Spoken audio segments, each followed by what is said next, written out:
চোখ ঝাঁকালো করতে হবে না যদি ইনসাফ ভিত্তিক একটি দেশ গঠন হয়। প্রিয় দিনাজপুরবাসী, এখানে কৃষক ভাইয়েরা বোনেরা কিষানীরা বড় কষ্ট করে ফসল ফলান। বৈজ্ঞানিক প্রযুক্তির এখানে ব্যবহার খুবই সীমিত। আজকে 2026 সাল,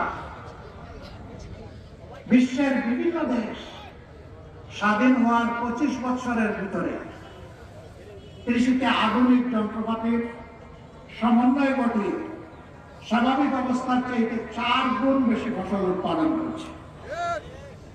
আমরা হাড় ভাঙা পরিশ্রম করি, কিন্তু আমাদের জমিতে সেই ফসল ফলে না। আমরা চাই উত্তরবঙ্গ হোক আমাদের কৃষি শিল্পের রাজধানী। আমরা সেই শিল্পই এখানে গড়ে তুলব ইনশাআল্লাহ। কৃষিকে আর পুরানো ধাঁচা এখানে চালানো হবে না। এখানে কৃষিকে আধুনিকায়ন করে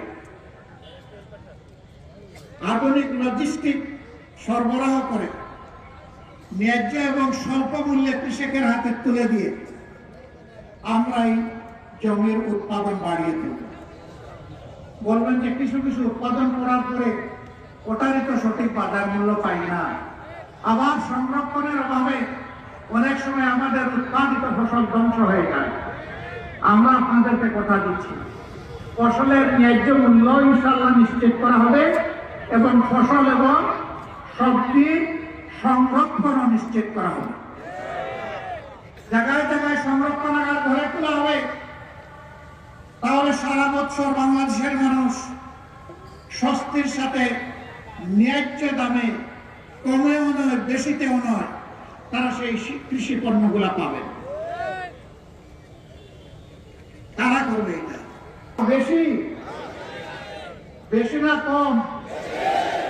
আচ্ছা, এটাও বাদ দিলাম, ভয় এটা ধরে নিলাম। চাঁদাবাজিকে ভালোবাসেন যারা, তারা একটু হাত তুলেন দেখে।